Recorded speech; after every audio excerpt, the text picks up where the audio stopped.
بسم الله الرحمن الرحیم.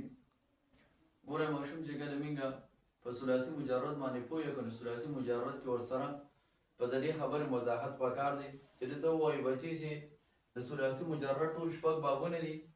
د څومره بابونه چې موږ په کلام عرب کې استعمالو نو دا به د دې بابونو نه د یو باب په وزن باندې راغلي وي. نو د دې د کوم موږ وضاحت وکړو، لکه ضرب یضربو، نصر ینصرو، حسب یحسبو، منع یمنعو، سمع یسمعو، شرب یشربو. ورته دې وایو چې د دې ثلاثي مجرد دا بابونه دي.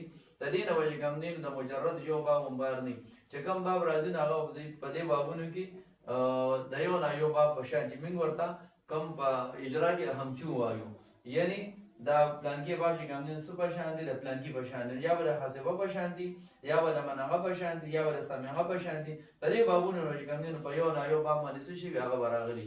او دې سره ورسره بیا د ثلاثي مجرد سره ورته د ثلاثي مزید چې کوم 12 بابونه دي نو د هغې د ورته وضاحت وکړو دي لږ ورته ورته دې ووایو چې دا د ثلاثي مزید 12 بابونه دي. لومړني به صرف دغه بابونه د مصادر یاد کړو او د هغې نه پس بیا کله د مجردو ګردانونه ختم شي بیا د هغې ګردان هم یاد کړو.